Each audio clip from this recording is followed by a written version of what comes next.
Hey guys, Zen Burro here, and today I'm here to talk about At Eternity's Gate, which is a film about Vincent Van Gogh in his last years. It stars Willem Dafoe as Vincent, Mads Mikkelsen, Oscar Isaac, and Rupert Friend. And it's I wouldn't say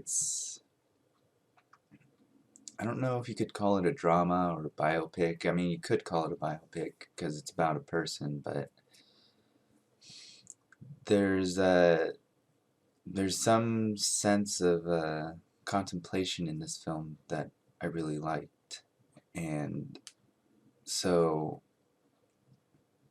what we're treated to is a lot of questions about why we do art and why uh, people like to look at this stuff. And it's all told through the perspective of Vincent Van Gogh, who Willem Dafoe pretty much acts his butt off, and he got an Academy Award nomination for this. He didn't win, though, but it's kind of surprising that after all these years of acting, he got a nomination, which I think is kind of mind-blowing because ever since I saw him in Sam Raimi's Spider-Man as Norman Osborn, I was like, this guy's pretty good.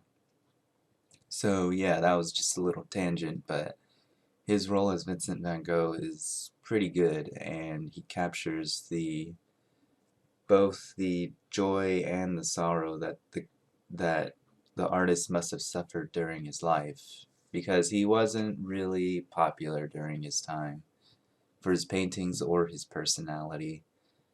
And he would probably be shocked if he were alive today, because now we regard him as one of the best painters in the world. And now we even see screensavers and all that with his most famous paintings, for example, the Starry Night Sky and all that.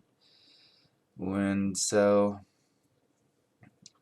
that's why I think he would be shocked today. And this film pretty much captures all of that, all of the joy and sorrow of the character. And we see more time spent with his brother, who would pay for Vincent's lodgings and stuff, although it's not much because Vincent's brother was like an art dealer and he's not very rich. So Vincent was mostly poor during his life, and he had poor nutritional habits. Didn't really he didn't really give people space. He was just obsessed with what was going on in his head and what he saw in the world. And mostly he liked to walk around nature and paint what he saw. And the film is pretty clever in its techniques. Sometimes we get like a first person view of what Van Gogh is seeing, and you can see like this blurry spot or blurry line, which makes things seem distorted. And so it's kind of an artistic way of showing what the man might have seen, and that's probably how his paintings were affected. And there's all types of questions about art and why we do it in this film. Oscar Isaac plays an artist who was a contemporary of Vincent and who knew him personally, Paul Gauguin, I think, and he's kind of like a counterpoint to how Vincent paints. He's more, I wouldn't say rigid, but he is very concerned with control and keeping his mind calm, whereas Vincent is all about letting his intuition and his mind just go everywhere. And